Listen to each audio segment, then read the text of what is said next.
Testing.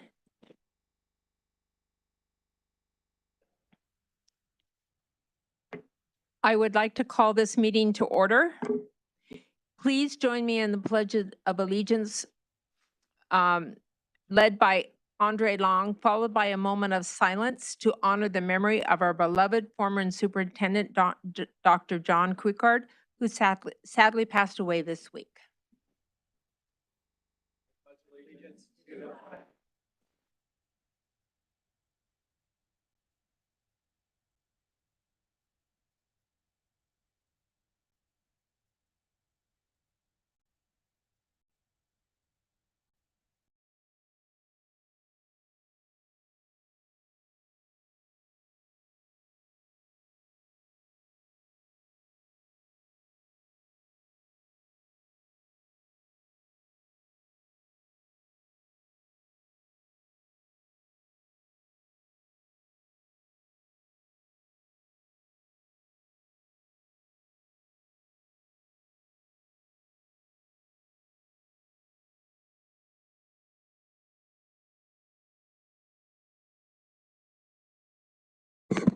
Thank you.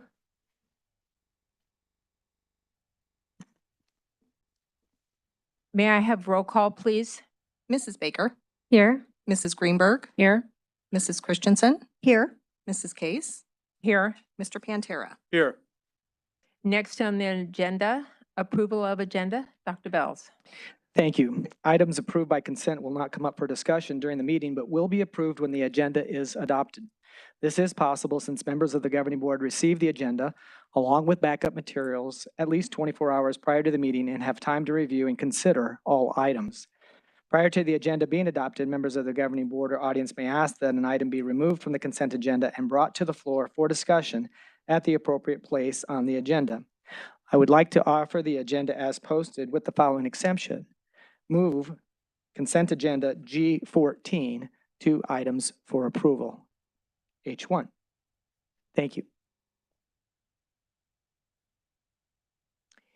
Does any member of the governing board wish to have an item removed from the consent agenda? Does any member of the audience wish to have an item removed from the consent agenda?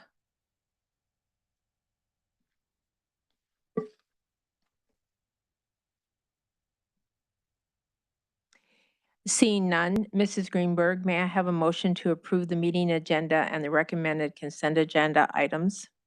So moved. All those in favor say aye. Aye. All those opposed say nay. Motion passes unanimously. Next on the agenda is governing board statements. Mrs. Baker?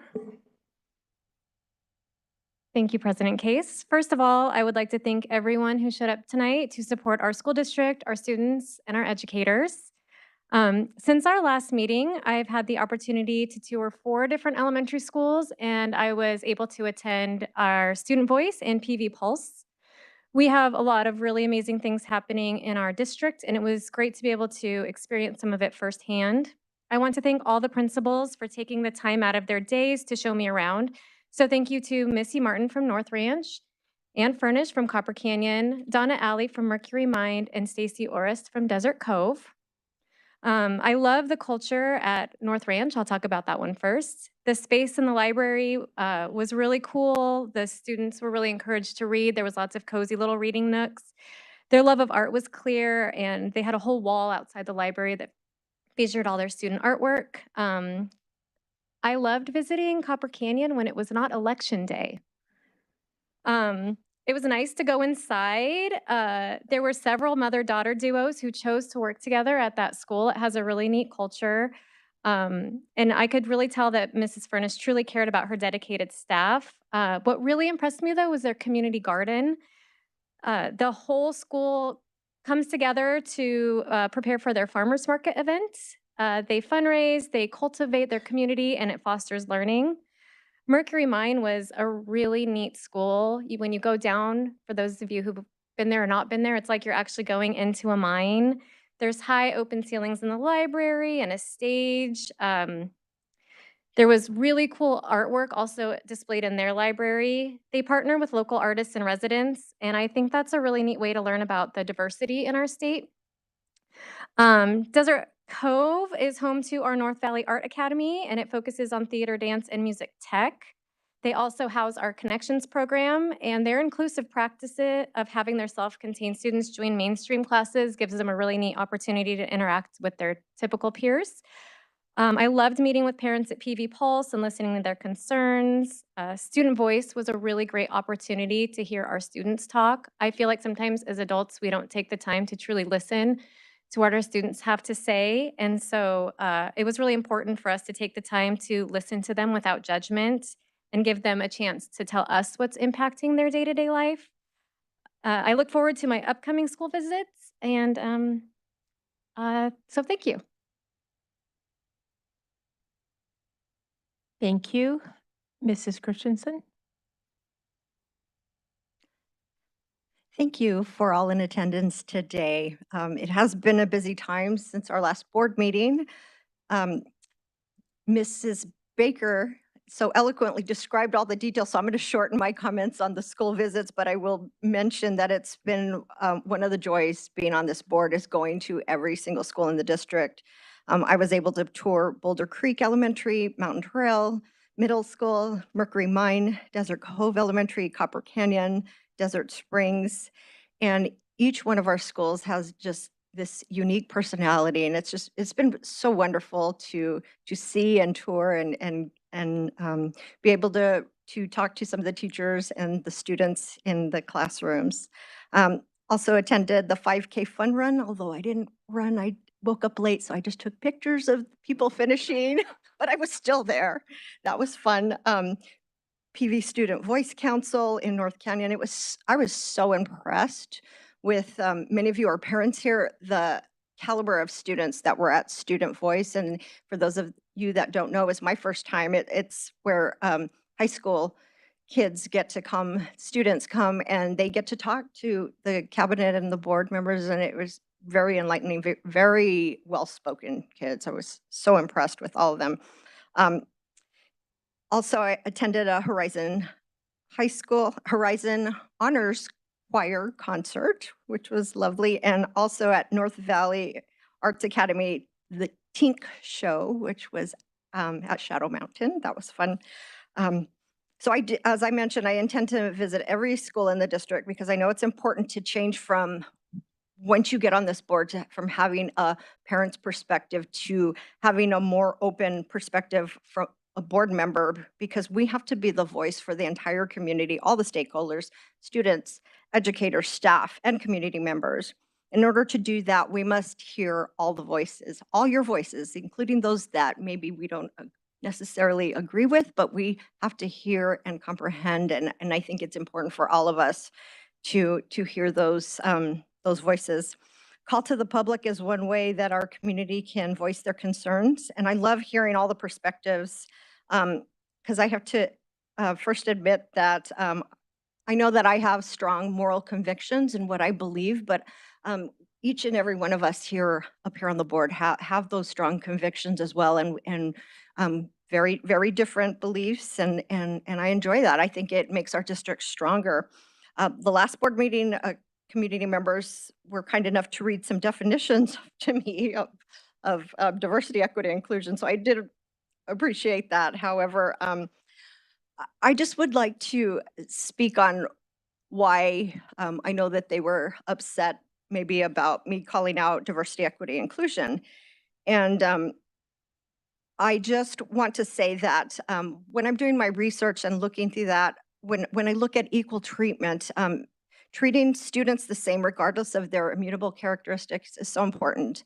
Whereas the equity focus, sometimes it's treating different groups differently depending on their membership in historically privileged or oppressed groups. Students from oppressed groups are to be given special treatment with the goal of ensuring equal outcomes for all groups regardless of merit or effort. And so just my personal belief is more on equality and equal treatment regardless of your background, race, ethnicity, gender preferences. So I feel like we need to set the bar high for all our students and just treat everybody and all our teachers the same. Um, and so I just believe that it was interesting that it was pointed out that I may not be such a diverse voice, but I want to point out that I might be one of the most diverse voices on the board, not because I'm a Latina, but because I have diverse thought, and I think we all appreciate. I've had great conversations with Mrs. Greenberg and just everybody with different thoughts, and so I'm so sorry my comments were a little long today, but I just wanted to say that and explain a little bit why I feel that equal outcomes are important. Thank you. Mr. Pantera? Thank you. Good evening, everyone. I'm glad you're all here. I too have been taking the tour, seeing all the things that are to be seen here in the district. Fantastic things. All the schools I've gone to, the play over at Shadow Mountain High School, the origin of Tinkerbell. The students created this, and it was a great performance. And they hardly had any dialogue, and yet the story was presented. It was great. I love that process. My highlight, though, because I did go to the Perry's Valley 5K fun run. One of the first persons to congratulate me was my daughter Heidi, who did track herself in high school. She was very proud of me, and it was a great experience. I loved doing it. But the thing that hit me the hardest was seeing in that morning, there's people there from all over the district. Young people, old people, really old people. They're all there, you know, from different schools, different grade levels, everywhere. Community members, people that didn't even have people in the classroom or in school. And they were all there, and they had one goal. That goal was 5K. That was the goal, a common goal, a good goal. They all wanted to get there. Some people got there like I did. I tried to run. I did run. You know, I'm going for my personal best. Some people ran, but they were trying to beat everybody else. They wanted to get a medal or something. Some people walked. They just wanted to walk by themselves, some with groups. They made it a communal thing where everybody's walking together. Some people started running, said, whoops, I'm going to walk now. Some other people walk and said, well, wait a minute. I don't know if I like these people passing me, and they started running. The thing is, it's a good goal, and they all found their own way to enjoy getting to that good goal. This diverse group, everybody trying to get to that goal, but they're all getting there a different way. And that's what I love about how we sponsor this run, because it really mirrors our district. Our goal is the highest education we can have, the very highest. That's our journey of excellence. But yet, everybody here can have fun and get to that goal in a different way. And that's what we strive to do here. That's what equity is all, that word, equity is all about. And I'm very proud to be on a board that of a school district that does that. Thank you. Thank you. Mrs. Greenberg? Thank you, Mrs. Case. I'm going to be a little long, and so I appreciate your indulgence, and I appreciate the generosity of time. It is extremely difficult to say goodbye when someone retires, but it's harder still when you know that that farewell is forever. And even harder still when that person has a profound effect on the lives of so many. And John Creekard was such a person.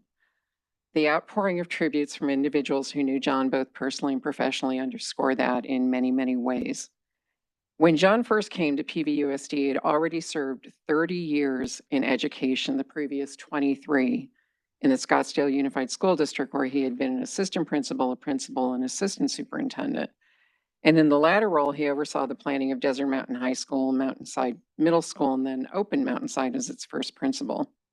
And he retired from SUSD in 2002 and was immediately hired as our first assistant superintendent of instructional support over secondary schools. And it was during that school year I first met John and instantly saw what a gift he was to our district. When the board began its search for a new superintendent, I was fortunate to be named one of the parents on the community interview committee, and it was impressive to hear from all of the candidates, but particularly John. When John was appointed superintendent, one of his first orders of business was to convene a strategic planning committee. And as a parent member of that committee, I had the great fortune to work closely with him and really learn what an innovative and selfless leader he was. It was also at that time he and I learned how similarly we tended to look at issues and worked at solutions. And when I was elected to my first term on the board the following year, we were able to continue that relationship and our focus on making PVUSD the best district in Arizona and beyond.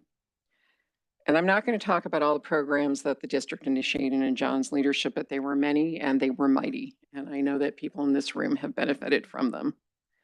But even more so, in John, we had a leader who truly inspired the best in people, who got down in the trenches when needed, who made the tough decisions and stood by them, and who understood that educators and students are all multifaceted and that there is no single solution or answer to every situation. He loved education because he loved helping students unlock their potential, and he loved the people who were there to teach and motivate and support them because he shared that calling. John was a fierce advocate for our schools and for public education, and it was under his leadership we created the Community Legislative Network, and he was in constant contact with legislators and political leaders during his tenure in PV. And I remember one time we went down the Capitol for a meeting with legislators not long after John had announced his retirement. And we were meeting with several folks, and one was then Senator John Huppenthal, who chaired the Ed Committee at that point. And Senator Huppenthal was expected to announce a campaign for State Superintendent of Public Instruction. And he asked John what he was planning to do when he left PV.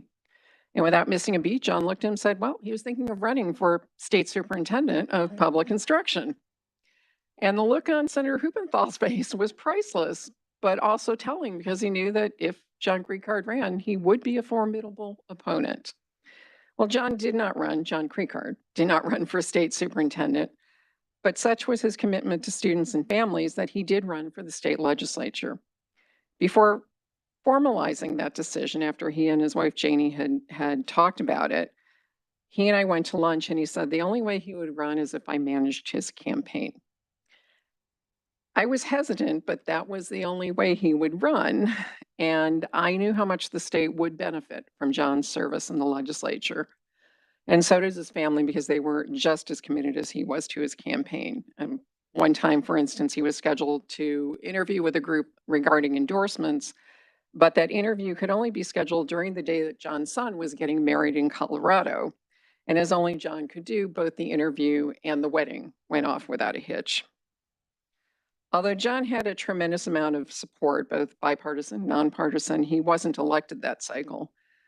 But I think it's a tribute to his leadership that one of the first calls he got once all the results were finalized was that then Superintendent-elect Huppenthal asked him to join his team at the Department of Education as Associate Superintendent.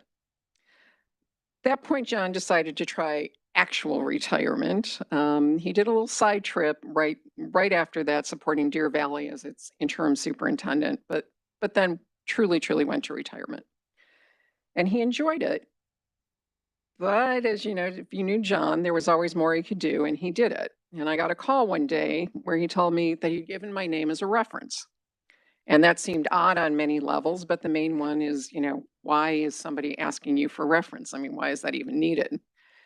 Well, he had been filling in for someone at the Science Foundation of Arizona, and he'd been urged to step into their director of education role on a more permanent basis. And this was their plan. They had to, get the references, and it was their protocol. So I actually did get a call from the head of the foundation. We had a great chat about what a great catch John would be for the Science Foundation in that role. So he stayed in the role for 2 years, and then we had retirement number 3 in 2015. And by this time, his amazing wife, Janie, had retired from her position as science coordinator in Scottsdale, and she was consulting for districts and schools countrywide, and John often traveled with her as her assistant when they weren't traveling for fun. And then John came out of retirement again in 2018, going full circle back to Scottsdale Unified, first as their interim superintendent and then fully a superintendent, as he was, many believed, the only person who could right the ship in a district dealing with a high level of distrust from its community due to actions by their previous administration.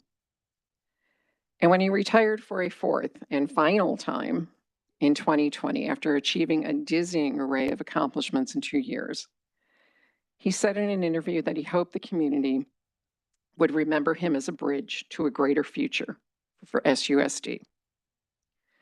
John will be remembered for so much more. So many people have described their experiences with John as students, as colleagues, as both. So many considered him a mentor that sometimes I think his picture will be in the dictionary next to the word mentor. But more than that, John Creekard was an amazing person, a tireless supporter of people's dreams, and a true friend. His generosity of spirit shone through everything he did and was reflected in that infectious smile of his. I am sad for all of us that his radiant smile and that constant twinkle in his eye are now dimmed forever. Please rest easy, my friend, and thank you all for allowing me to speak. Thank you, Anne, for that moving tribute.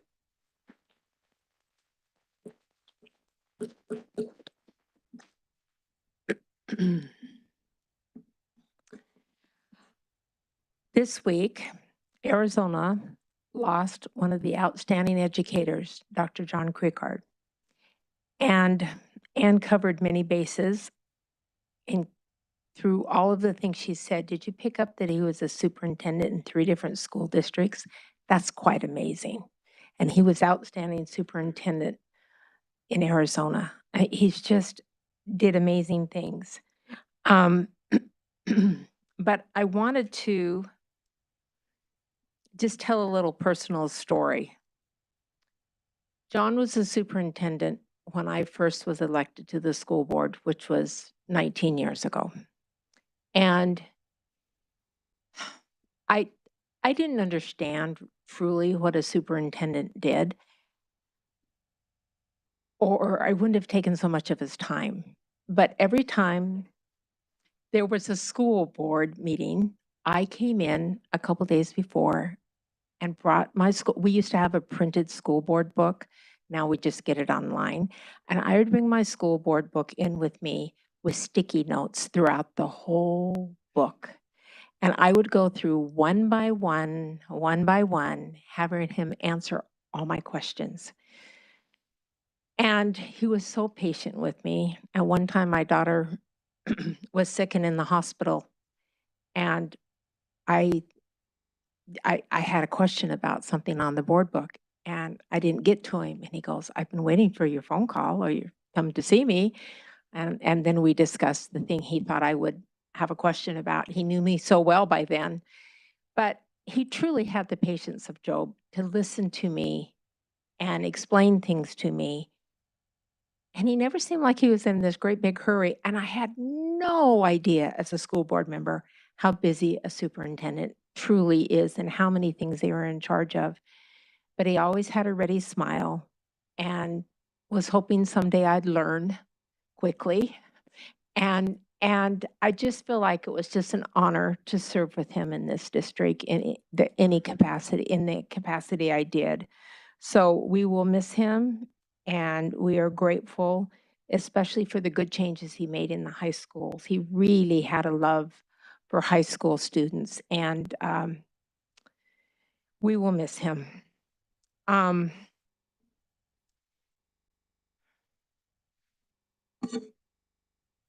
There are no awards and recognitions this evening. Next on the agenda is call to the public. Oh, yeah. We have 23 yellow cards tonight and 1 blue card, which will go in with an agenda item. So now we'll have the video.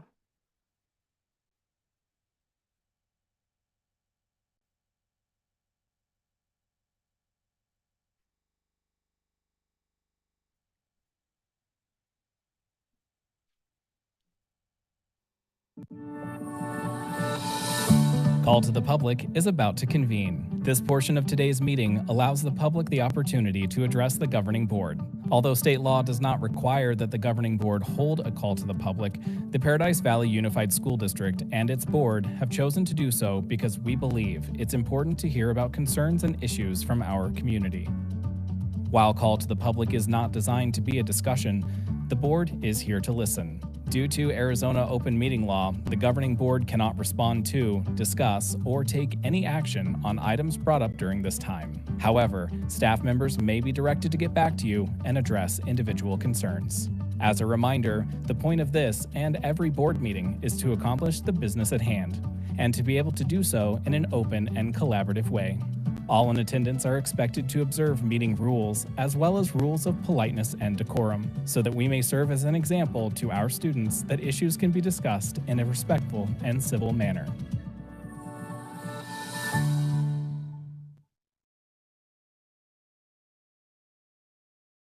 As I said, we have 23 yellow cards and 1 blue card. And because of the high number of cards, we're going to allow 2 minutes for each remark. Those who asked to speak on agenda items will be recognized at the appropriate time during the meeting. Please state your first and last name when you come to the podium. Our first speaker will be Diana Lang, and the next will be Greg Jackson.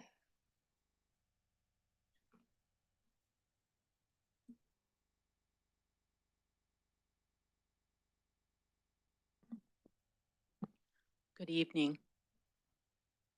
My name is Diana Lang. My husband and I have lived within the Paradise Valley Unified School District for the past 35 years. Our 2 sons attended the neighborhood public schools from kindergarten through high school. We are grateful to the hardworking, caring professionals that provided them with an excellent 21st century education. Because I value truth, transparency, and human kindness, I have decided to speak. Thank you for that opportunity. First off, I strongly support Board Member Carrie Baker, who was elected to her position by community members like me. Her honest, straightforward stance on accurate history education and support of diversity and inclusion is necessary to a functional democracy. I'd like to ask what the alternative might be. Rewriting our nation's past in history?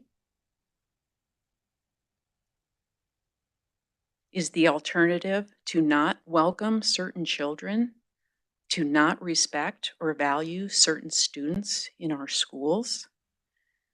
These are real young people and their families who share our neighborhoods. I think most community members, and especially parents, would say this alternative lacks the core values of truth and basic human respect and is utterly wrong. So, to be clear, I support the teaching of accurate history, the arts,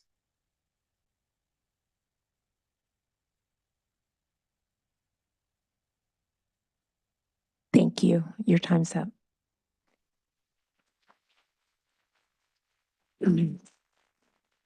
Next is Greg Jackson, followed by Josh Atkins.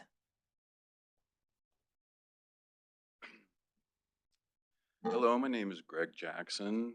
I've been a resident in the PV Unified School District since 1990. My 2 sons that are in their mid-30s now have gone through, they went to Hidden Hills, Shea Middle School, and Shadow Mountain. Wonderful experience. I came here this evening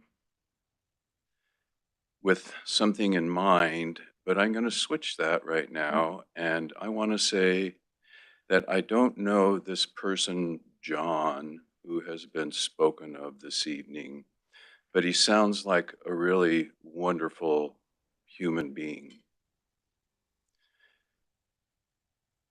But aside from John, other things that I heard this evening so far from the school board members lift my heart, and in that the words I'm hearing the board members pass around of what's important to them, I'm really glad to hear. So thank you very much, each of you. That's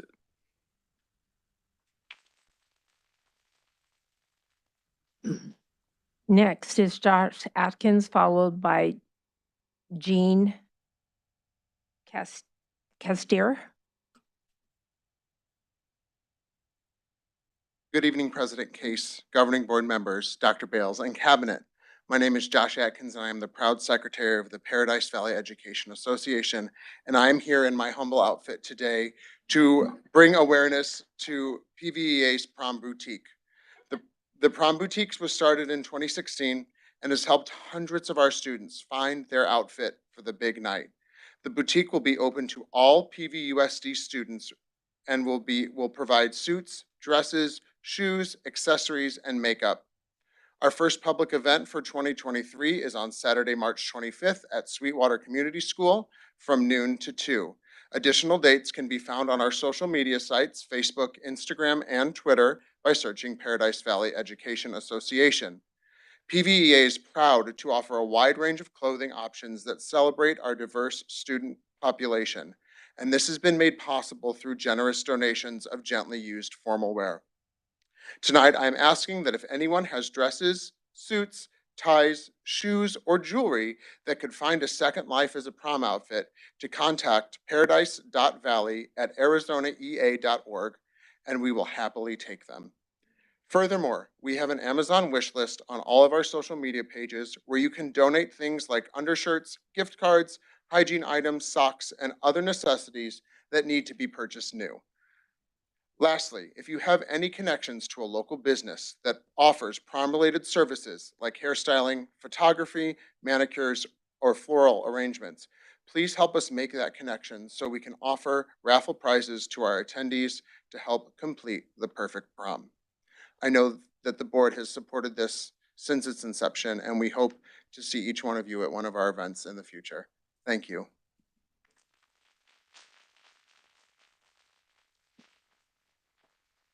Jean Castier, followed by Elijah Watson. Hi, everybody. My name is Jeannie Castine, governing board members, administration. I recently learned that local groups have reached out to their members to submit public comments showing their disdain for programming that promotes diversity, equity, and inclusion, or DEI. They will likely tell you that the promotion of these things is harmful, despite the fact that countless studies have shown otherwise. You'll probably hear people use the word woke in their opposition to this type of programming. And just this week, an elected GOP senator from LD 27 was asked to define that term in committee. His explanation made the opposition to this kind of programming become crystal clear to me. He said that wokeism is a movement to dismantle systems that have been in place for generations. He admitted that our systems are unfair.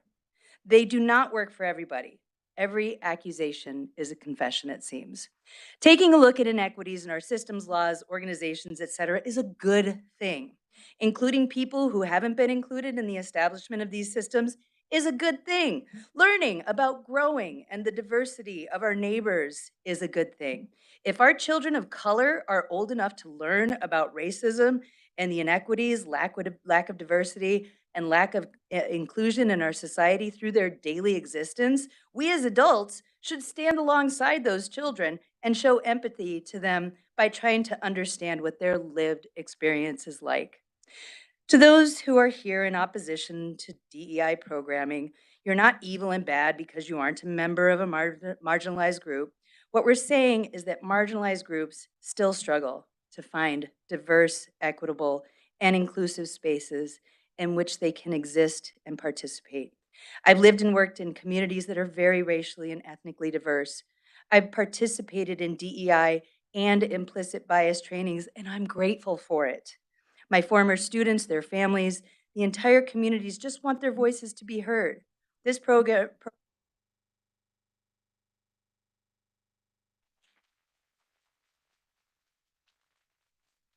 Elijah Watson, followed by Julie, I don't know how to say this, Gunigel? I don't know how to say it. Butcherin. Julie G. Ooh. Thank you, Madam President, members of the governing board. My name is Elijah Watson. I'm a public education advocate. I just wanted to quickly come up and talk about some of the recent attacks that have been coming against one of PVUSD's board members, as Jeannie previously talked about regarding diversity, equity, and inclusion. This legislative session, I've sat in every single education committee at the Capitol and listened to community members from all across the state come in and really bring up this idea that diversity, equity, and inclusion is dangerous for our public schools, either in instruction or in general district policies. However, unlike many of these people, I completely disagree with this idea. I cannot fathom this idea brought by members of the community, mainly through social media, that a board that works to prioritize the success of our students, both in the classroom and in the real world, should fight equity, should deny making students of all ethnic backgrounds and sexual orientations feel excluded by their district, especially when schools are supposed to serve as community-safe places. A school board and every board member, like Board Member Baker, should promote what diversity, equity, and inclusion bring to the table, because these are principles that help our students grow in an ever-changing world. A school district is not woke for ensuring that students feel supported regardless of their race, ethnicity, sexual orientation, or gender and identity. And any attempt from any school district should show that their motive is not to better this district, but instead that their motive is to alienate it. Thank you.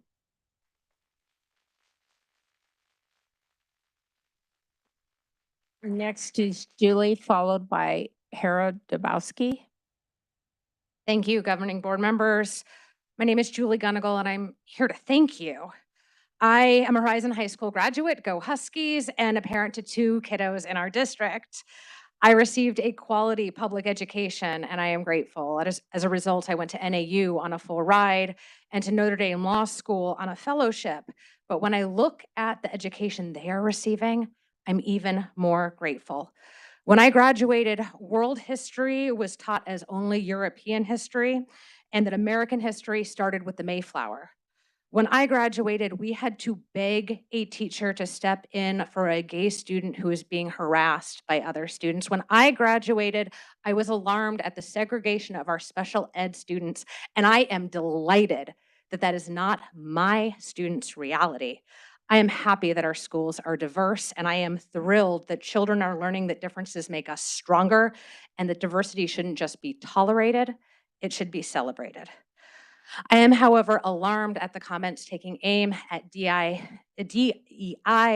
and other of these heightened rhetoric issues inside our school boards, because equality and equity are 2 very different things, and elected officials ought to know that. Equality is that all students get the same. Now, I'm a mom to a special ed kiddo. Equality is that she sits in the same seat as everybody else. Equity is that when she's stimming as an autistic child, she gets the seat that she needs so she can participate.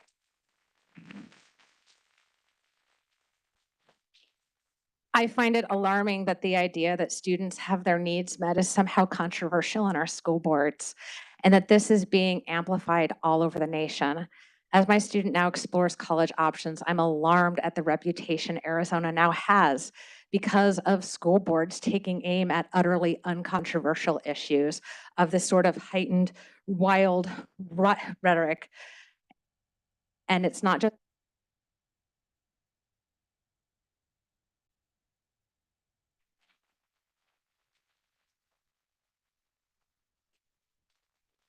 Hera Dabowski, followed by Henry Hill.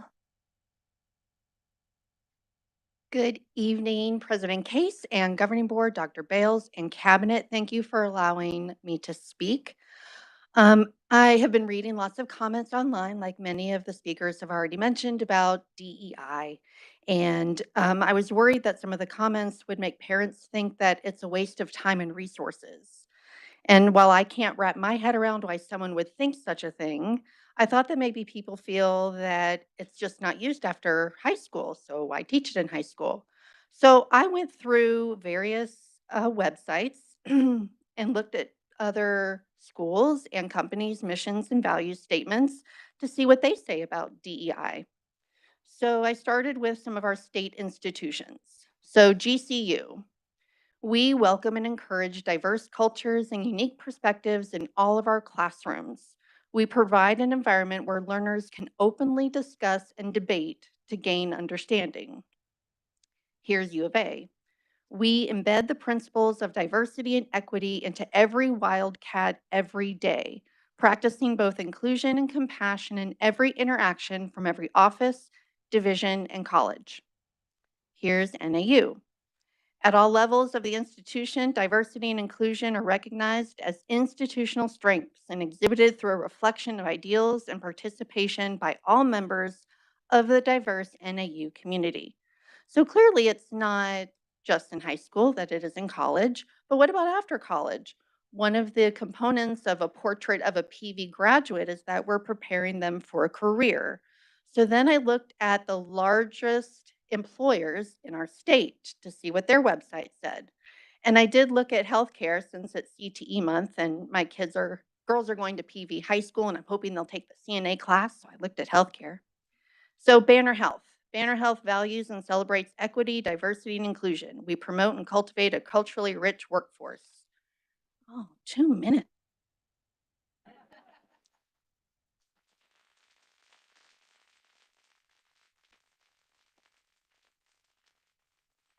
Henry Hill, followed by Diane Newman.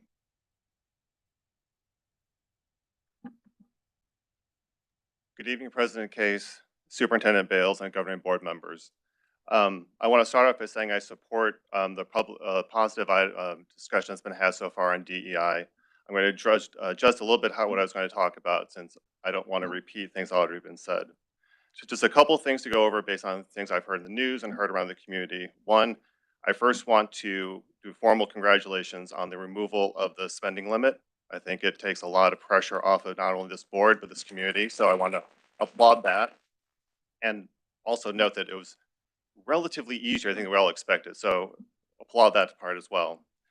I do want to note that I'm concerned with some of the statements that State Superintendent Horn has said. It appears he's trying to take education policy in a radically different direction by threatening to sue districts. I don't think this is right. I don't think it's the appropriate way to have a discussion and talk about policy. However, having not lived here when he was previously had a position, you may want to think about looking at your budget and putting a little bit more in the legal fund, because for us to properly educate our students, you're probably going to run afoul of some of his radical changes. I am also happy to hear the conversation that the board has had so far. I believe having open, honest discussions where you think critically about what's going on and take that in is very important. It's also what our state curriculum are based on. They're based on an approach where students learn how to take in diverse information, diverse viewpoints, synthesize it, and come up with an idea of how they see the world. And it makes them more productive members of society. So I think if you can reflect on that and also be an exemplar of that, it would be very helpful and support our students. And I think we'll all come to an agreement on how we can properly move forward.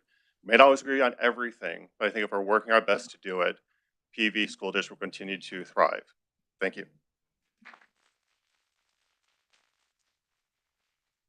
Diane Newman, followed by Bonnie Oakes. Hello, my name is Diane Neiman, and I've been a homeowner in the Phoenix area for over 25 years. All three of my children graduated from Paradise Valley schools. And, I haven't heard anything tonight from children or students. And I would call everybody's attention to something I saw earlier. And it was a broadcast on And We Know on the Humble broadcast on Humble channel. And the student said that he was feeling very uncomfortable in his school, and it was about equity. And part of his testimony is what I'm going to discuss tonight. He said that equity encourages students to focus on their differences, both skin color and ancestry, and it made him feel uncomfortable. he feels that we should be looking at the way they are made by God, and they should feel comfortable in who they are. I say all lives matter equally. No child should be made to feel they've done something wrong because of their skin color or sex. I'll point out that the Paradise Valley School test results register proficiency in math at 38% and reading and art and language arts at 43%. My opinion is the low scores in part reflect the curriculum that focuses on activism instead of the basic subjects that prepare our children to excel as adults. So I thank you for your time.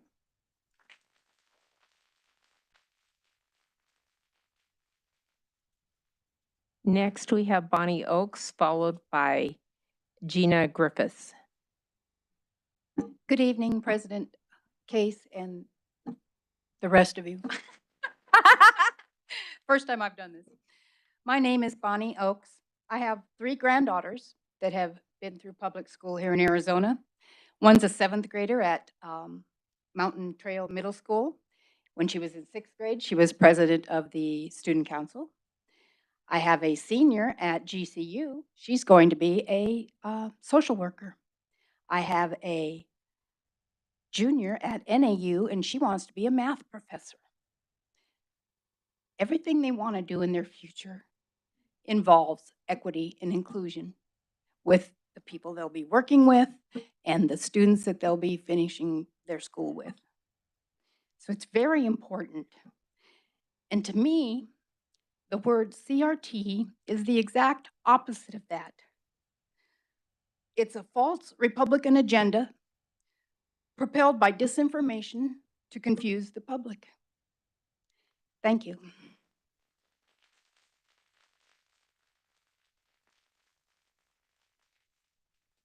Gina, followed by Carl Stone. Good evening, President Case, governing board members, Dr. Bales, and cabinet. Thank you for allowing us this time tonight. My name is Gina Griffiths. I'm the parent of 3 wonderful children, an 11-year-old at Whispering Wind who will go to Sunrise, a junior at Paradise Valley High School, and a 20-year-old who graduated from Paradise Valley High School. My 20-year-old came out as transgender while at PVHS and was affirmed and included, and I'm grateful for it. And no one told me anything, and they shouldn't have. I'm really here tonight to express gratitude. I've always been proud to have my kids in PVUSD. This is a district that's always been inclusive and respectful and worked to educate all children by meeting their needs where they are, which is the definition of equity. I'm a master's level social worker. I would never presume to tell the district how to teach my kids because I'm not trained to do that. I would never want anyone else to tell me how to be a social worker who wasn't properly trained to do that. You have an excellent cabinet. You have excellent staff, excellent teachers. I trust them to educate our children. That's why they're here. And they've done it with mine all these years.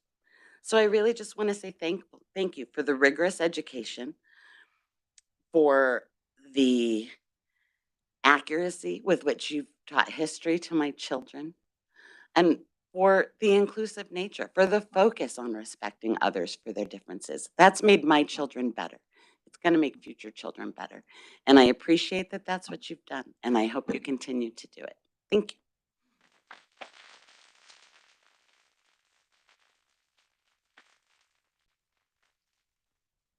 Carl Stone, followed by Lita DeMeager. I think I'm saying that wrong.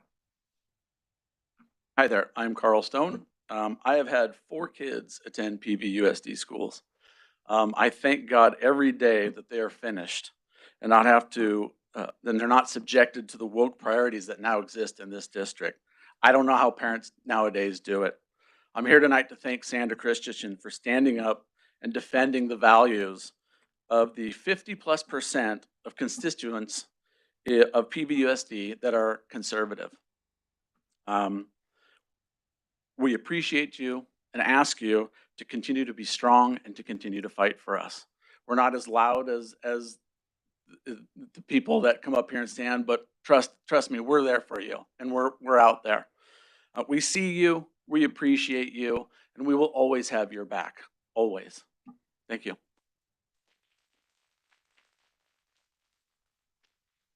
Lita followed by Lisa Holberg. Good evening. It's Lita DeVlieger. I know it's a rough one. Nobody ever says it right. My name is Lita DeVlieger, and I am not a Paradise Valley resident, although I am born and raised in Arizona. I grew up in Cottonwood, went to NAU, and I do currently live in Gilbert. And you might wonder why I'm here. Although I don't live in the Paradise Valley District, I have family and very close friends that I consider family that live here and have students that either graduated or still attend here. And some of them couldn't be here tonight, so I decided to show up and speak instead. My own kids, I have 2 kids that attend schools in Gilbert. And one thing that I think is important to recognize is that we're all connected, right? This valley's big and we're all connected. I'm up in Paradise Valley all the time. So what happens at one school board, you often see trickle down. I know superintendents talk to each other. I'm a former educator, so I talk with other educators. It's kind of just how this world works. I've seen these attacks on diversity, equity, and inclusion spreading around the valley. And given that we're all connected, I think it's important that we all show up for each other. So that's why I'm here. Paradise Valley and the surrounding districts should be proud of the diversity in our communities. We should all feel compelled to want our kids to learn to be more inclusive, more compassionate, and more accepted in all of our schools. We should applaud educators and board members like Ms. Baker, who unapologetically stand with all students, including those that are the subject of the fabricated culture wars being spread across the country. Sorry, I had to write it down. Students and educators deserve to feel safe, respected, and seen in their schools and communities. And I think that it's important to remember that this is about everybody in a school. Students, of course, are the core of why people are educators, right? But educators are there too, and educators are diverse as well, and they need to be seen and respected as well. That's all I had, except I heard Ms. Christensen point some things about equity. And as an educator and a parent and an aunt, I wanted to bring something up. So I have 2 nephews that graduated. Oh, shoot. No more time.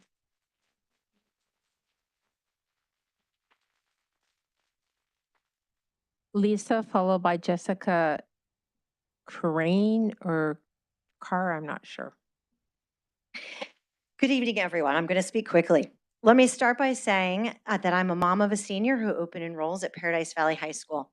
We choose to be part of PV schools because of its diversity, inclusion, and wide range of academic, enrichment, and extracurricular opportunities, not to mention the most amazing teachers and staff. I would encourage you to request that every speaker introduce their specific connection to our district tonight and moving forward. It might surprise you.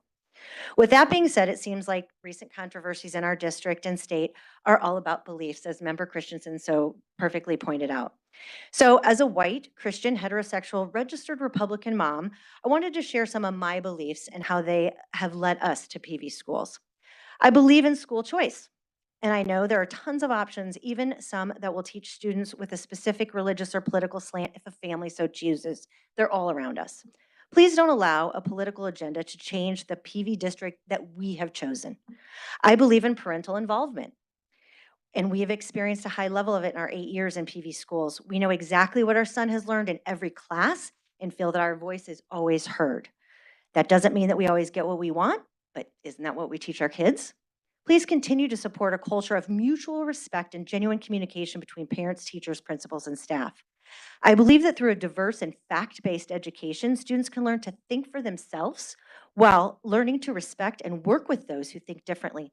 Please don't take the opportunity that PV District gave to our son away from future learners. I believe, in fact, I know that parenting kids who don't fit the mold is hard enough. Please don't make it harder for us by forcing us to use what, if any, energy we have left to fight for their freedom to learn in a supportive and engaging environment.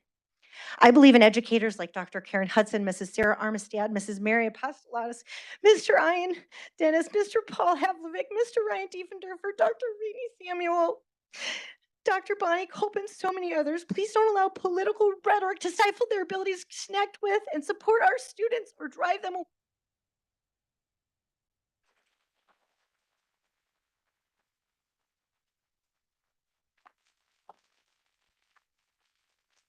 Jessica followed by Julie Blumenreich. All right, Jessica Crane, parent in the district. President Case, Dr. Bales, governing board members, and cabinet, thank you for the opportunity to speak this evening in support of the diversity, equity, and inclusion commitment that is a part of the PV School strategic plan. Inclusion isn't something we should have to make a case for. We shouldn't have to convince other people the value of belonging. That's author Amanda Morin. Yet, I am here this evening to stand up for my son and any student who is seen as less than fully human because of their disability. It is painful to hear the hateful things that people say about my son simply because of his diagnosis. I do, however, understand that I'm not going to change those closed minds in the limited time I have here this evening. So I look to each of you on the governing board, Dr. Bales, the cabinet, to continue to support diversity, equity, and inclusion in PV schools, to foster inclusive classrooms and schools that best support the needs of all students in PV schools. Tonight, I would like to use the remainder of my time to thank from the bottom of my heart the inclusive-minded parents and teachers in the PV schools that I am fortunate to know. To all the parents taking deliberate actions every day to shape caring, inclusive children, I thank you. To the parents raising children who refuse to let a classmate eat alone, thank you. And for all the parents who model inclusive, kind behavior because you understand your children are watching, I appreciate you. And to the inclusive teachers shaping the future generations, thank you for wanting to teach all students, even when their learning doesn't fit into a standardized box. Thank you for celebrating all their unique talents each of your students bring to the classroom. Including my son in a general education classroom and celebrating his differences allows his peers to see their own unique assets, their own uniqueness as an asset, sorry. Sameness allows somebody to fit in, but an appreciation of differences creates a sense of belonging. Belonging and inclusivity is and should remain the PV way.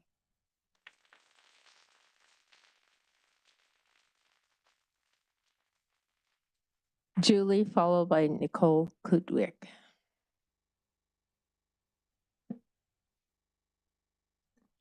President Case, Governing Board members, Dr. Bales, administration, parents, students, and guests. My name is Julie Blumenreich. I am the chair of this year's United Parent Council Teacher and Staff Appreciation Program. I wanted to quickly introduce the program and highlight a few excerpts from some of the nominations since they're so beautiful and uplifting. And they also allow us to hear what is important to students and parents who may not communicate their thoughts on education at these meetings or through the public surveys.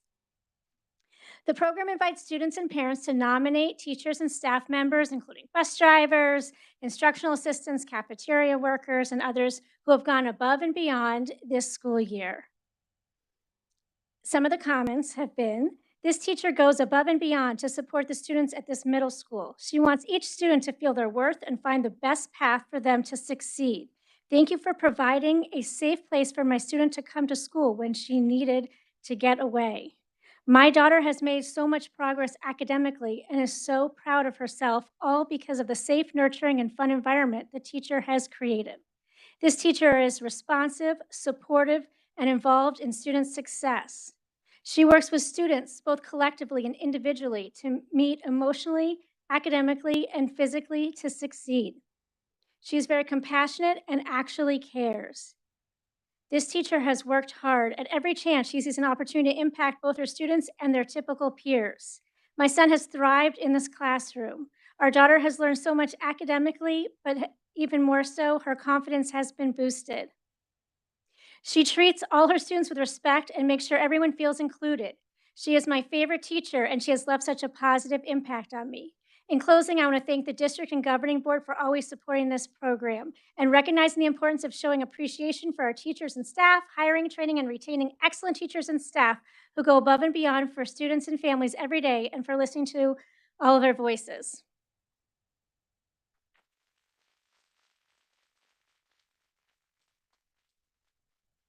Nicole Kultwick, followed by Mary Beth Senecal.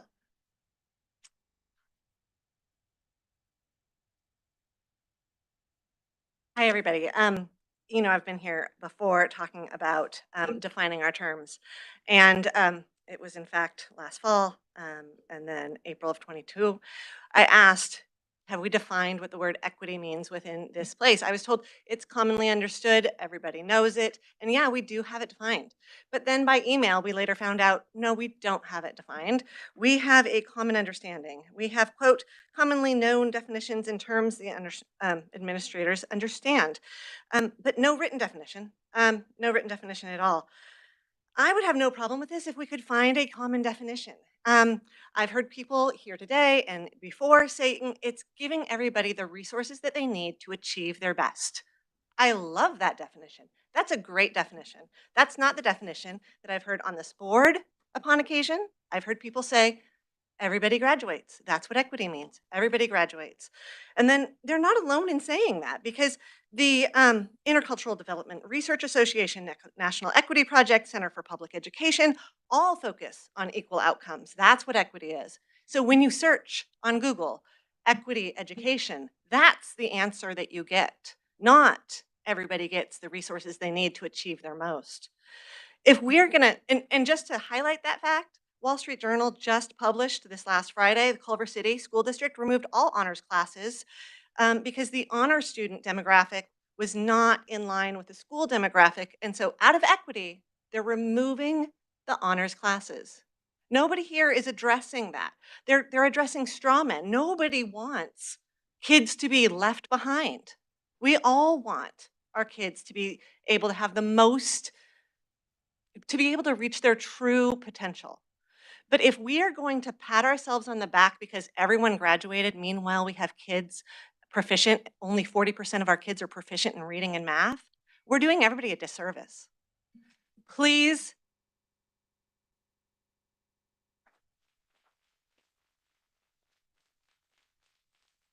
Mary Beth, followed by Michael Mulho. This will reach down far enough. Hopefully it does. All right. Hi, my name is Mary Beth Seneschal. Thank you, board and Dr. Bales and cabinet members for allowing me to speak tonight. I have lived in the Paradise Valley School District for almost 30 years now, and both of my sons attended all 4 years at Pinnacle High School. When my sons went to Pinnacle High School, there weren't all these distractions from what they were there for, which was a quality education. What I'm seeing now is just a ton of distractions for these poor kids that are just trying to make it in life. I don't understand where all this has come from. Both of our sons have become, went on to college and have become quite successful. And I look now and it saddens me with all the political ideologies that are being forced in the schools and even the divisiveness that has grown, and even a school board member that has called out white Christians online. That was freaky to see that online, that somebody called out white Christians. I mean, is that part of inclusivity? I don't feel like it is. Okay, pointing out race, pointing out the color of one's skin and their faith. How is that inclusive? I don't understand how that's inclusive at all. So I, like other people here, am glad that my sons are done with Pinnacle. They went, you were their principal, and we loved you. You were awesome. But I'm glad they're gone. I'm glad they've moved on because it saddens me to see this. And I've been told that enrollment is down 5,000 in this district. And that is 15%, according to my math, that is 15% of this district is down. And that's a huge problem, obviously, that you guys are dealing with. And I know that demographics have something to do with that. But I also know there are parents pulling their kids out of public school. They're putting them in private school. The private schools are flourishing. I have friends who have kids in private schools. They are flourishing. People they're lining up to get into them. So let's look at the whole situation and just put 2 and 2 together and just go back to basics of academics and what these kids need to get to college and to have successful.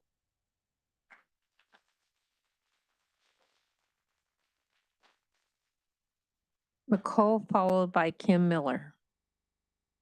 Good evening. I'm a student from Paradise Valley High School, and I've been in the district my whole life. And to me, it's of utmost importance to have diversity, equity, and inclusion. And if there wasn't diversity, we wouldn't be able to learn about the different cultures or other ways of life besides our own. And along with this, I think everyone needs representation, and everyone deserves to be heard. Minorities deserve to be heard, and if we don't listen to them, if we don't hear the other side to the story, we can't come to understand other people, and we can't come to understand how their experiences have affected them. We cannot improve their experiences if we don't even know about them. Personally, I know I've learned a lot from looking at the other side of the story. Yeah. And in addition to that, I think specifically the LGBTQ community also deserves to be represented and to be supported by schools. They need to feel safe, and in order to feel safe, they also need to be heard and they need to be respected. And they deserve to be called by their their pronouns, and to just feel safe in classrooms, to not worry about being bullied every day, and to just feel like they can be who they are without being judged by other students or teachers. And I also believe that students should feel supported when facing mental or physical health issues. I know from personal experience that these issues can wear down very hard on students and make it hard for them to focus, make it hard to keep grades up, to keep social relations well, and just feel good about life. So I think they also need to be supported by teachers, and they should be understood for, like, if they need any assignment extensions, to just have that equity for them. Um, yeah. Thank you.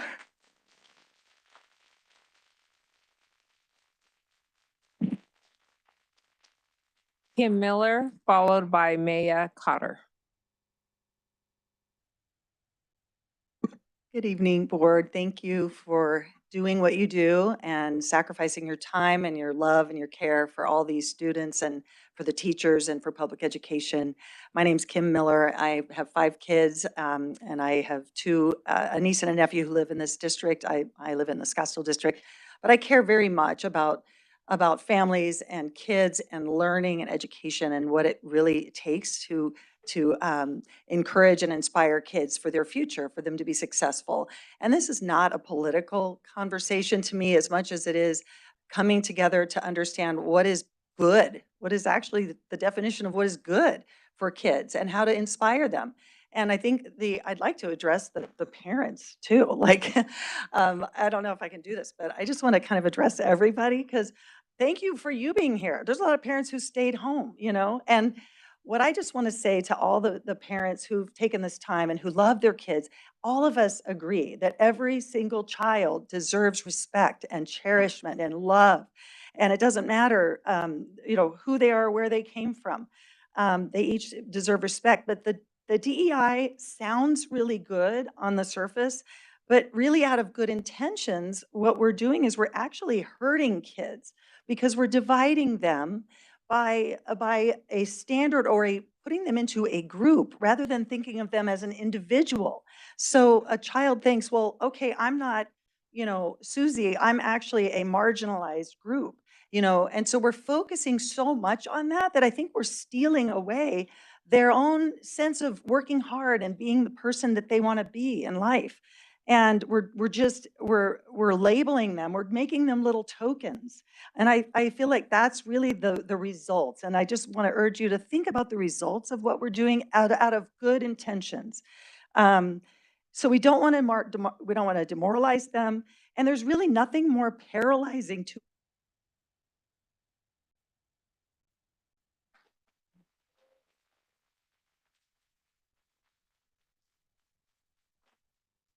Following Maya will be Sarah Lyer. Hello, my name is Maya Cotter, and I'm a high school junior at Arizona School for the Arts, but I do live in the PV district, and I'm here to advocate for diversity, equity, and inclusion. Personally, my experience has been solely positive. Because of diversity, equity, and inclusion, I'm actually able to do better work as I'm in a safe learning environment. I've also never felt worried about being bullied or harassed, and I've been able to focus on my career as a student.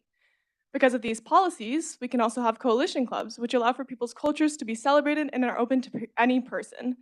These have helped me and my peers learn about each other and be accepted. It's truly been a great way for students to connect. Additionally, because of this program, everyone at my school has gotten the opportunity to have their voice heard, regardless of their race. Even at my majority white school, I have not heard anyone express that these policies negatively impact them. In fact, it has been quite the opposite. A speaker earlier mentioned that she didn't understand where DEI comes from. And in my opinion, it comes from the need for students to respect and understand each other. It comes from a need of a safe learning environment, and it's here for our schools to improve the experience of our students. Thank you.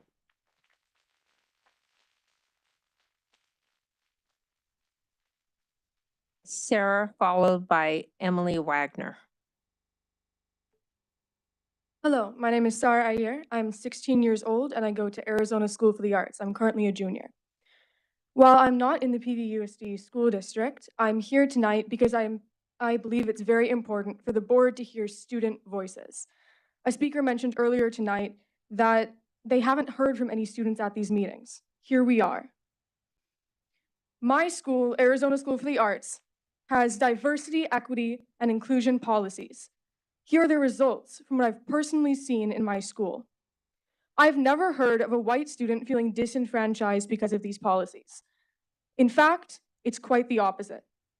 DEI policies allow students to feel safe in the classroom. They allow them to feel respected, heard, and celebrated.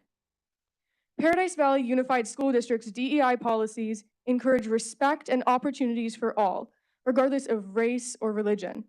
The hiring of teachers that meet their students' needs, and they make sure that their students feel safe in the classroom and that their needs are met.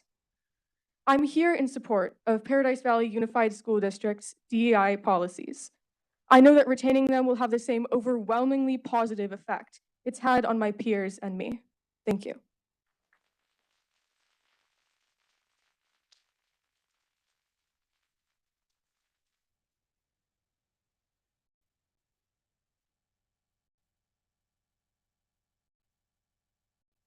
Thank you, Board, for letting me speak tonight. My name is Emily Wagner. I am a parent of a child who attends PVUSD schools. I came to speak today in regards to the extremely divisive and derogatory statements made by Ms. Carrie Baker on her public Twitter account. Ms. Baker tweeted, and I quote, "I'm going to say this again real slow. CRT is not taught in our schools. It is called history and diversity." So which is it, Ms. Baker? Is it not taught in our schools? Or as you suggest in your tweet, it is taught in our schools, just under the guise of history and diversity. You make a valid point when you say that CRT is not taught in our schools because yes, critical race theory is never explicitly called out by name in our curriculum. But just as you say, the concepts and ideas that form CRT are indeed still taught, but it's just hidden a little better within history and diversity. Ms. Baker then continues in her tweet saying, quote, "We are not a society of white Christians. Our communities are full of rich and diverse cultures and families. We should all be celebrated, not just a certain population." Putting aside the bigoted portions of this tweet, Ms. Baker is correct in saying we should all be celebrated. I just wonder, Ms. Baker, where exactly in the public school system is Christianity celebrated? We've stripped our schools of public prayer. The 10 Commandments are not allowed to be displayed, and we can't even call Christmas break Christmas break. So obviously you have no need to feel the threat of Christians within the public school system because we have no home here. According to the Arizona School Board Association, effective school board members should share some common attributes, one of which is, quote, "respect the diversity of perspectives and cultural backgrounds on the board and in the community and serve with tolerance and without prejudice." It is for these reasons I'm asking you, Ms. Baker, to make a public apology or resign from your position.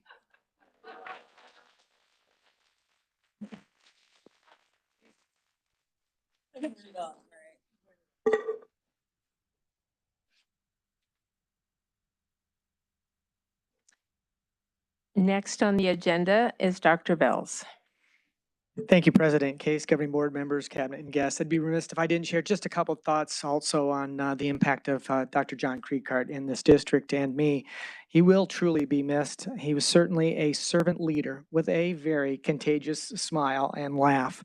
And I was one of many, and I mean many, who benefited from his decisions, his influence, and his leadership.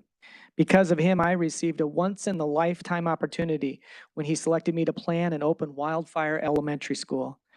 His legacy included a commitment to students first, to collaboration, consensus building, transparency, and fiscal responsibility. Earlier today, I had the privilege and honor to participate in an ABC 15 Zoom interview as they are developing a story to pay tribute to Dr. Creekard. It should air sometime next week. It's well-deserved. In PB Schools, we engage, we inspire, and we nurture students through high-quality instruction, meaningful educational opportunities, and dynamic learning experiences. And one of these meaningful educational opportunities is our one-of-a-kind career and technical education program, which includes culinary arts, Space Force, film and photography, automotive, and so much more. We strive to empower all of our learners for a lifetime of success, and our CTE programs certainly do that. I'm excited to announce that our district newsletter has expanded to reach more stakeholders. In fact, the mailing list grew this week to 35,648 recipients. This publication provides important information and celebrations related to PV Schools, our students, staff, and community. Currently enrolled families, as well as staff, no longer need to subscribe. However, if you're a community member without a student at one of our schools, you can visit our district website, Newsroom, and subscribe by clicking the orange bell icon. Our students and staff do amazing things, and I look forward to sharing this news with more and more people. PB Schools is the hub of creativity and learning, and I cannot think of a better way to celebrate our talented K-12 fine arts students than with our annual Arts Expo. On Saturday, March 4th, the PV Schools Fine Arts Department will be hosting the 13th annual Sights and Sounds of PV Schools celebration. This event will be held at Shadow Mountain High School and will be a day full of stellar performances and awe-inspiring art exhibits. For the third year in a row, PV Schools has been named a Forbes Best Employers in the midsize category. America's best midsize employers were identified in an independent study taken by approximately 45,000 American employees. In total, 500 employees across the nation were recognized. The evaluation was based on direct and indirect recommendations from respondents who were asked to rate their willingness to recommend an employer to friends and family. This is a celebration shared by our entire workforce. Congratulations.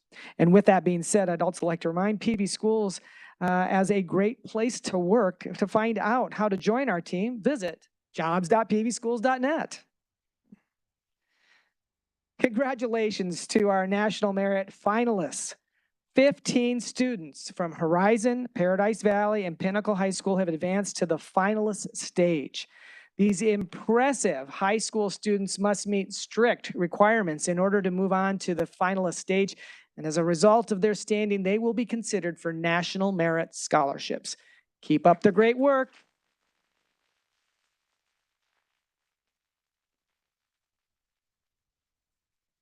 Congratulations to two very impressive students, 8th grader Sai Manvik Malreddy from Explorer Middle School and 5th grader Ruhi Shindi from North Ranch Elementary School, who did an exemplary job at the regional spelling bee last week. Sai, who placed first out of 39 students, will proudly represent PV Schools as he advances to Region 2 State Spelling Bee on March 18th. Good luck.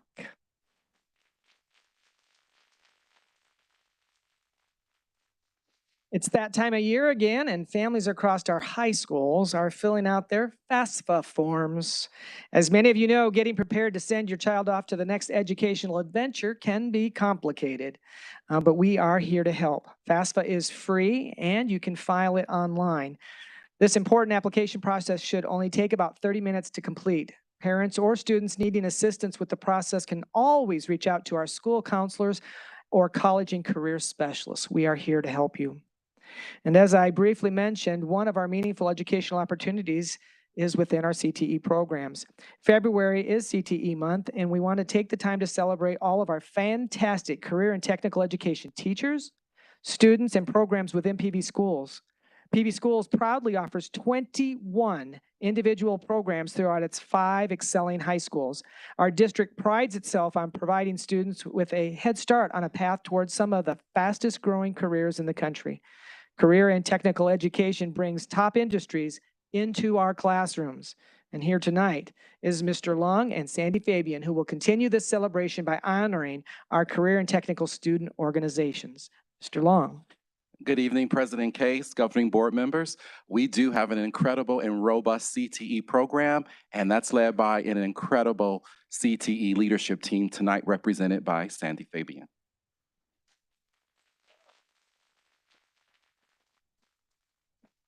Thank you, Mr. Long.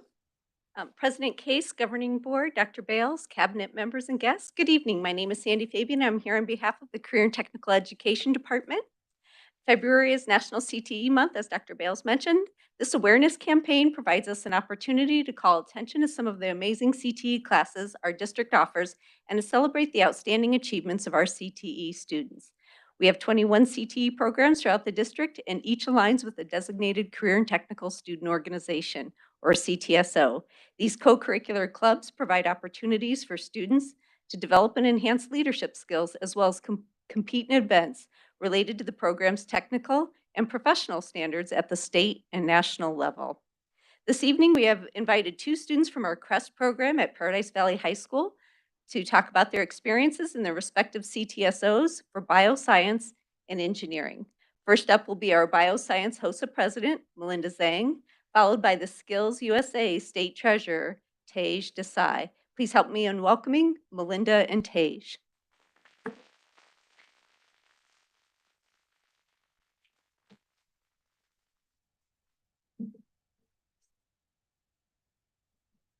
All right, good evening, Governing Board, Superintendent Bales, Cabinet members, and guests. We are here tonight to celebrate Career and Technical Education Month and our Career and Technical Student Organizations. My name is Melinda Zhang, and I'm the current president of Paradise Valley Crest Bioscience HOSA. I'm here today to give a brief presentation about our chapter and accomplishments. First, our team. Our executive board consists of 11 officers, each with their own unique and important role. Officers are elected through an extensive slating process. Currently, Bioscience HOSA has an alumni serving as the Arizona HOSA State Secretary, and our 2 wonderful advisors are Ms. Cherry and Mrs. Honorable. The purpose of our chapter is to provide our members with the skills necessary to become successful future health professionals. This comes through a variety of different activities, which are listed here on the slide. Our chapter attends 3 major conferences throughout the year, the first being the Fall Leadership Conference, a one-day event where members attend career, professional, leadership, and networking workshops, meeting and learning from healthcare professionals and other HOSA members from across the state. Competitions lead us into our next 2 conferences, the state and international leadership conferences. HOSA offers members over 60 competitions where a broad range of knowledge and skills are tested. SLC and ILC allow our members to further network and connect with like-minded individuals from across the globe and be recognized for their hard works and efforts. Last year, our chapter brought over 20 students to ILC, and this year we plan to bring 60 students to the state conference. Our chapter prides itself in giving back in the form of volunteering and fundraising. Last semester, we held a very successful clothing and hygiene drive for the Paradise Valley Unified School District's United Parent Council, which was an amazing opportunity for our members to give back to their local community. We also fundraised for Be The Match, a national marrow donor program, and the Premier HOSA Service Project partner. Fundraisers we've held this year are listed on the slide. Hello, Governing Board. My name is Tej Desai, and I'm the current Skills USA Arizona State Treasurer, and it's great to be here again. So Skills USA is another CTSO, just like HOSA, and specifically within our CREST chapter, we have a total of 7 executive officers, 4 amazing advisors, and a state treasurer. And essentially something that's pretty unique about our chapter is a nice blend of both engineering and computer science students. So Skills USA is based off of a main framework which emphasizes 17 essential elements, which are the skills that are recognized by industry leaders as the most important skills for students to have as they enter the industry. And these are the skills that we emphasize in Skills USA. So specifically within our chapter, we focus on a variety of different opportunities. There's a balanced variety of leadership and technical-based workshop events like engineering design competitions and computer science workshops, as well as guest speakers that come in from industry and kind of talk about their journey. Another good opportunity is collaboration, specifically on hands-on projects where we really emphasize the use of the Skills USA essential elements. And then lastly, professionalism and soft skills. So in student CTE classes, they focus on the technical skills like design and programming, for example. And in Skills USA, they focus on the more soft skills like communication, leadership, and collaboration.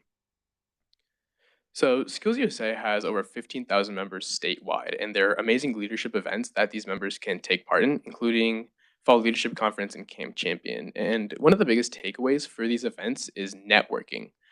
Like I said, there's a huge presence of students all around the state, from Navajo Nation down to Yuma, Arizona. So students can really use this opportunity to meet with each other, collaborate, and really bond over their shared passion for CTE, whether that's photography, engineering, computer science, and beyond.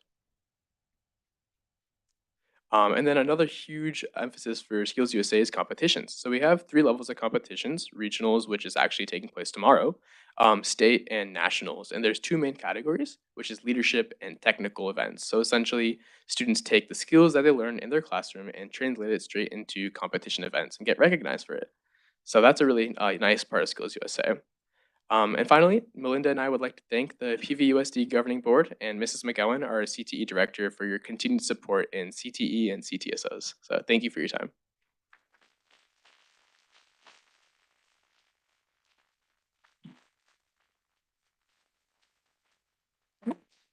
Thank you very much. And that concludes superintendent comments. Thank you, students, for being so impressive. That was wonderful. Next, we have items for approval, and we'll start with item number G14.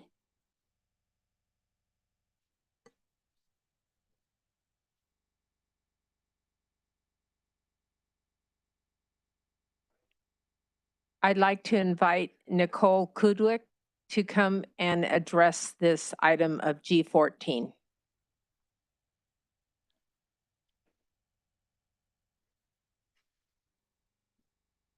Good thing I put that up there. I left my pencil. Yeah, it's just a really quick question. 2 questions, really. On the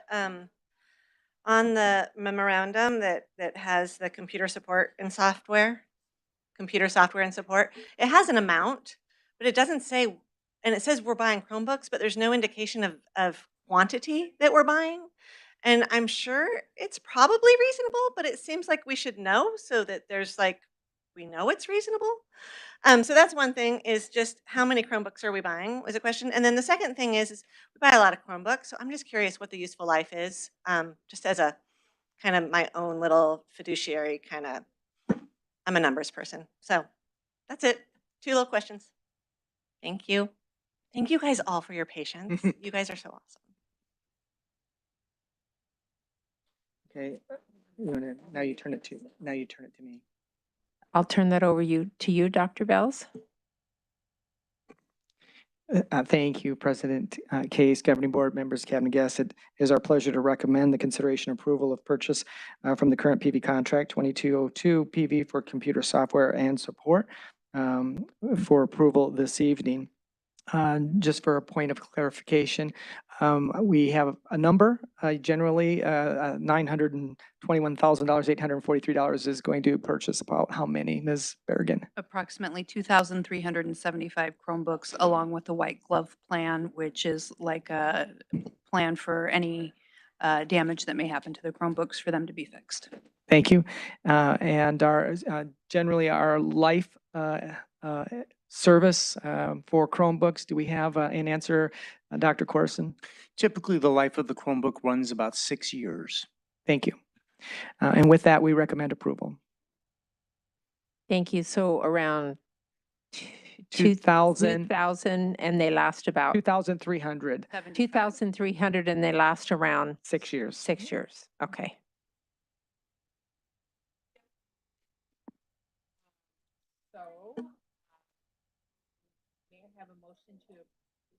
May I have a motion to approve G14? So moved. All those in favor say aye. Aye. All those opposed say nay. Motion passes unanimously. Now we'll move on for the agenda approval for items for approval, Dr. Bells. President Case, governing board members, cabinet, and guests, as a result of continued budget reductions and the elimination of an administrative position here at district, we are recommending an interim appointment tonight. Dr. Holmes. Thank you, Dr. Bales. This is the consolidation of two current positions. Director of Federal Programs, therefore, is a new position for the district, though a net decrease overall in our central office administrative positions. With that as the context, Tammy Hall is currently the Title I coordinator of PV Schools and has served in that role for the last 12 years. She has also served as principal and teacher over the course of her career in PV Schools. She earned a Bachelor of Science degree in Education from NAU, as well as a Master's in Educational Leadership, also from NAU. If approved, she will receive salary and benefits in accordance with the COA bargaining agreement, and we recommend you approve Ms. Hall to be the Interim Director of Federal Programs. And just for point of clarification, that's the combination of the Title I coordinator position as well as the Director of Language Acquisition. So those two become the Director of Federal Programs. May I have a motion to approve the administrative personnel revision action as presented? So moved. All those in favor say aye. Aye. Oh, I'm sorry. Are there any questions or comments on this? Excuse me, I said that out of order. Mrs. Christensen? So it's my understanding that it will be a cost savings. Is that Yes, case? that's Because we're correct. combining, right, and decreasing one by one employee. Okay, any other comments or questions? Sorry, I should have asked if there was questions. So may I have a motion to approve the administration personnel? We had a motion. Okay, all those in favor say aye. Aye. All those opposed say nay. Motion passes unanimously. Ms. Isn't it Hall? great that we all make mistakes? Ms. Hall is not with us in person, but I know she is watching online, so congratulations to you, Tammy Hall. Congratulations, Tammy Hall. Next on the agenda is Dr. Bells. President Case, governing board members, cabinet, and guests, and tonight, Dr. Holmes will present for approval a revised certified hard-to-fill addenda plan for 23-24. Dr. Holmes. Thank you, Madam President, members of the board. The hard-to-fill addenda is something that we bring to you annually for approval. This year, we are changing the focus of the dollars that we commit to hard-to-fill positions, and specifically changing the definition of it. As the teacher shortage has increased, the notion of hard to fill has moved away from being subject specific and is really across all of our positions, generally depending on time of year of hire. And so through committee work and also through the bargaining process, we've agreed that we're going to redefine hard to fill as connected to the hiring pool, and specifically when we have less than 10 qualified candidates in the hiring pool. So that's what we're going to be recommending as hard to fill this year. It does mean that we'll be sunsetting existing hard to fill addenda. So we will not be providing new addenda going forward, except for special education. It was agreed upon that we need to maintain that. It is also specifically means that those current employees who receive the addenda will continue to receive it in subsequent years. So with that, I'll take any questions, and we recommend your approval. Are there any questions?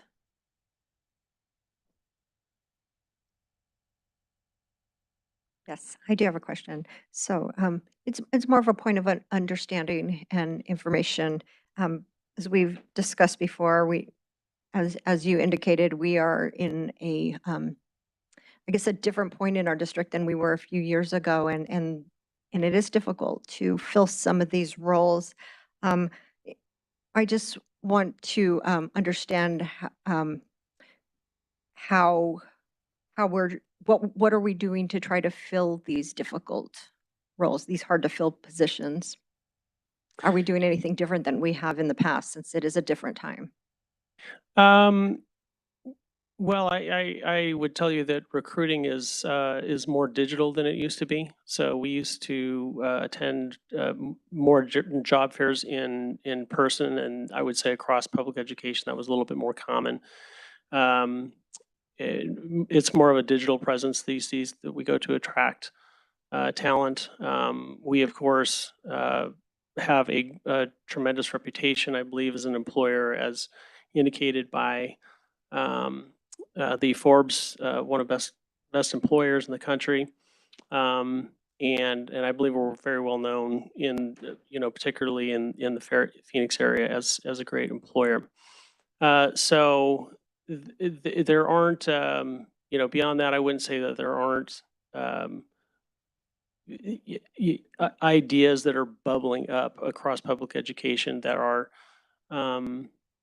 uh, recruitment tactics that I would say are particularly effective, in part because there are fewer and fewer people that are choosing to go into the profession. So it's not about a lack of a recruitment effort insofar as it is about a continuingly decreasing pool of qualified candidates for teaching positions. Okay, I think my question was more for the balance between, I know we have some budget considerations, but you- are there any incentives? Because I know we really, as Yes. a district, want to get dollars into the classroom and give more to teachers. Specifically to the hard to fill addenda, what we actually will be doing is providing teachers who apply with that are experienced teachers with more dollars per their years of experience.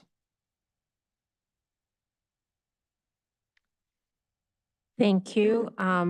Any other questions or comments? May I have a motion to approve the certified hard-to-fill addenda for 2023-24? So moved. All those in favor say aye. Aye. All those opposed say nay. Motion passes unanimously. Next on the agenda is Dr. Bells. President Case, governing board members, cabinet, and guests, tonight we present for approval revisions to governing board policy JFA-BDA regarding the admissions of students in foster care. There are no changes since the first reading presented at the last governing board meeting, and Dr. Corson is available if you have any questions. We recommend approval. Thank you. Are there any questions or comments? May I have a motion to approve the certified, to approve revisions to the governing board policy JFA-BDA? So moved. All those in favor say aye. Aye. All those opposed say nay. Motion passes unanimously. Next on the agenda is Dr. Bells. President Case, governing board members, cabinet, and guests, and tonight we present a wonderful recommendation to name a baseball field after our longtime coach. Mr. Long, Mr. Dennis, and Mr. Haycoop will make the recommendation. Mr. Long?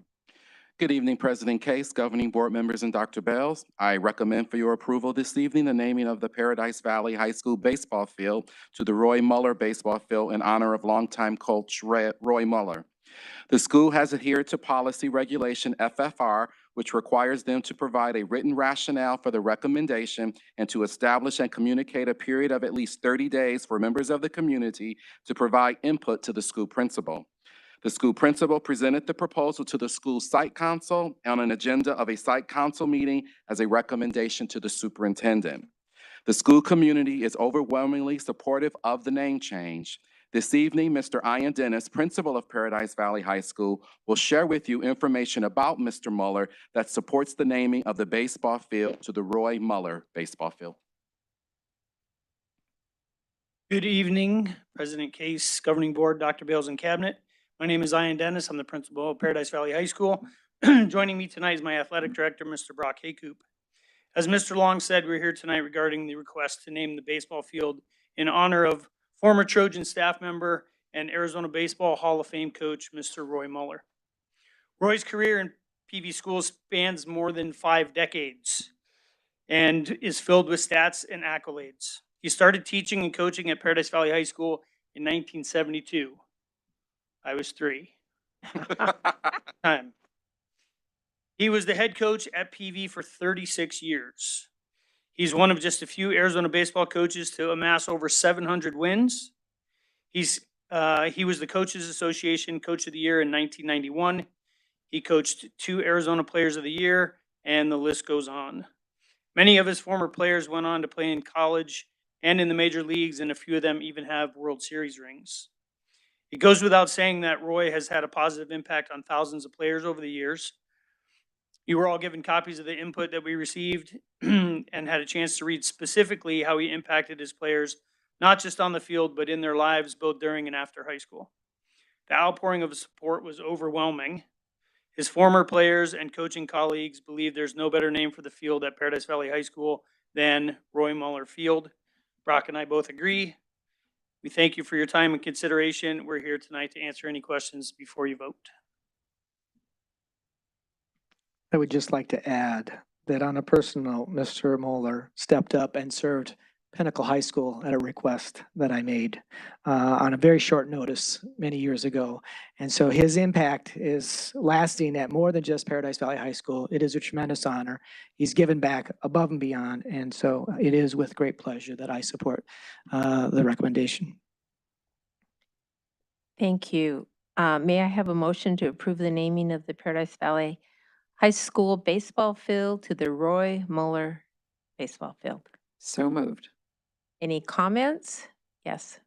I have a comment. Why can't we have more items like this for approval? This is amazing. Love this kind of stuff. Any other comments? All those in favor say aye. Aye. All those opposed say nay. Motion passes unanimously.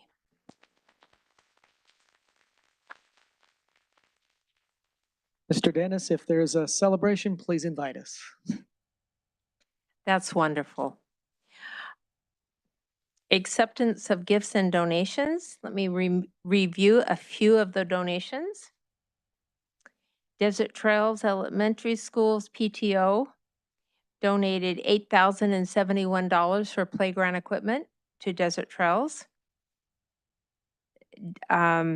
DeRito Partners donated $1,000 for the items for the school store at Caught Being Kind at Echo Mountain.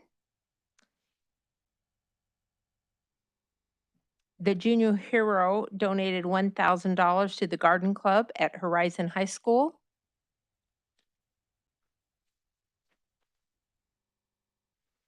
At North Ranch Elementary School, the Parent Teacher Association donated $2,000 to the 6th grade field trip.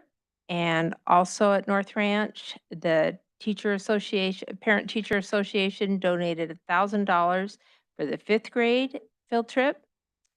And the Parent Teacher Association at North Ranch, also donated $1,000 to the kindergarten field trip. Another item here is the Sun Valley Builders donated upper and lower cabinets valued at $17,000 to the finance department to the Paradise Valley Unified School District. There are many other donations, and we want to recognize anyone here who has been participatory in these donations, and we appreciate all donations in our district, and we couldn't do what we do in our district without them. So may I have a motion for acceptance of gifts and donations, please? So moved. All those in favor say aye. Aye. All those opposed say nay. Motion passes unanimously. Next on the agenda is items for discussion. Dr. Bells. Thank you, President Case, governing board members, cabinet, and guests. And tonight, Dr. Corson and Mr. Long will provide an update on dual enrollment in PV. This is exciting and another opportunity to celebrate some growth and success. Dr. Corson.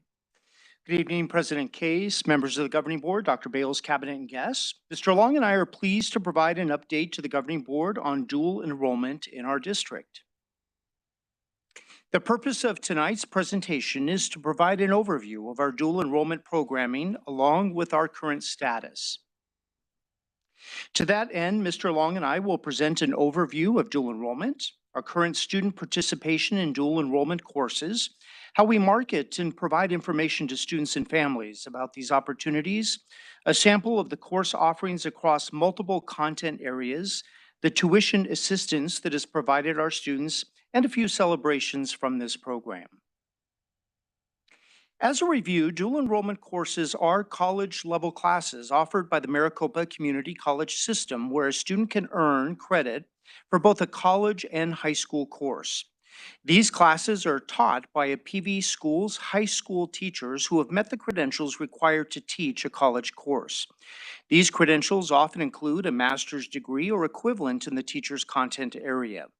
The high school courses, including the course syllabus, textbooks, and content outcomes, are vetted by the Maricopa Community College System's review process to ensure that the high school courses meet college-level academic standards. At the district level, we also review these dual enrollment courses to ensure that students are exposed to Arizona state standards for the course they are taking. Therefore, these courses include both college and high school standards. While it is typically recommended that students begin taking dual enrollment courses beginning in a student's 10th grade year, all high school students are eligible to take a dual enrollment course. All students desiring college credit for the course must apply to the Maricopa Community College System, must have a high school GPA of 2.6, meet Arizona residency requirements, and must pay the tuition and fees to attend the college system. Currently, a credit hour is $85, and most courses are 3 credit hours. These courses are recognized by over 40 universities, both in-state and out-of-state, as transferable credits to their programs. Sometimes parents and students wonder about the considerations in taking a dual enrollment versus an advanced placement course. Oftentimes, more AP classes can be offered at a school because teachers do not have to meet the college certification requirements, and therefore there are more opportunities for students to take rigorous courses. Another consideration is that while dual enrollment courses transfer to a large number of colleges and universities, AP courses tend to be accepted at more colleges and universities, especially the more competitive ones. Parents and students just need to research the colleges and universities they wish to attend. Also, college credit for dual enrollment courses is based on the grade the student receives in the course. For AP classes, college credit is awarded based on the score that the student receives on the advanced placement test. Those are a few of the considerations students and parents should keep in mind when selecting the best pathway. I would like to briefly share some data with you regarding individual school participation. As you can see, all of our high schools participate in dual enrollment. Our smallest programs are at PV Online and Shadow Mountain, while our largest programs are at Horizon and Pinnacle. Kudos to Pinnacle for such an incredible growth in their program, increasing participation from 236 students to 473. Horizon continues their strong participation in the program, even when faced with the challenge of finding qualified instructors. From fall 2021 until fall of 2022, there has been an overall increase of 31% in the number of students who elect to take a dual enrollment class. This amounts to an additional 340 students taking courses for college credit. How do students learn about classes that are available for dual credit? Counselors begin with classroom visitations to describe course offerings, along with lunchtime sessions where students can ask additional questions. Students and families can learn about dual enrollment through participation in scheduled financial aid nights, as well as district and school websites. Through a partnership with PVCC, students also have access to navigator specialists provided by PVCC who are assigned to our high schools to also share information regarding dual enrollment. Currently, we offer a variety of courses in academic core classes as well as electives.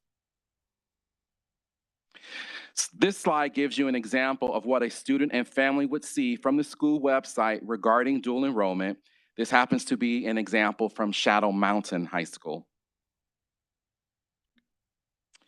Students can apply for tuition assistance if they are interested in dual enrollment but may need financial support to make that happen.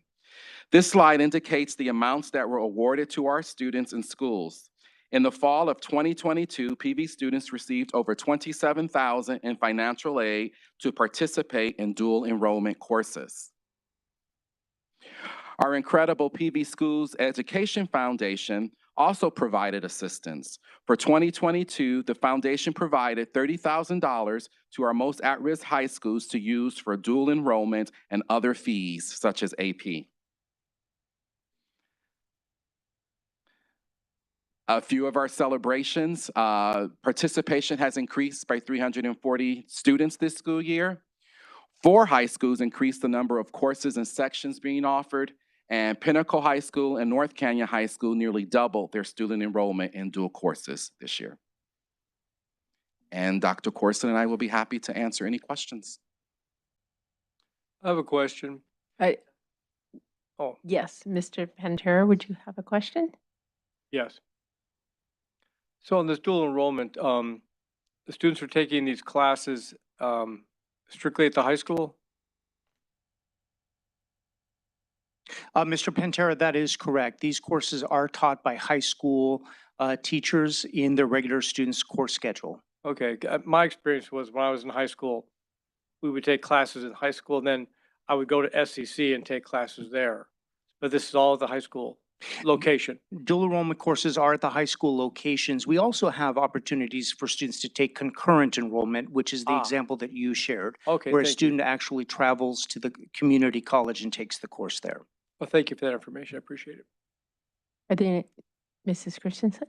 Yes, I just have a comment from firsthand experience. My son has been participating and he's taken a few classes with dual enrollment, and I appreciate the fact that he doesn't have to go across town. He can take it at Horizon High School, and it also a point to know for parents, it saves you money because it does those college credits do count, and so it counts as if you get an A or B, that's an A or B in high school and in college too. So I'm just singing its praises, and I think it's a great program. Any other comments or questions? I have a comment. I have students who have done dual enrollment classes and AP courses, and it really helped them to graduate and get through college and save them time and money. And save me time. Save me money. So I appreciate the diversity and the encouragement of many students to take this. And I appreciate that students who don't have the funding to do it, because it can be expensive. I remember paying those fees. There's ways for them to also do it. So I so appreciate us helping our students in all the ways that we can.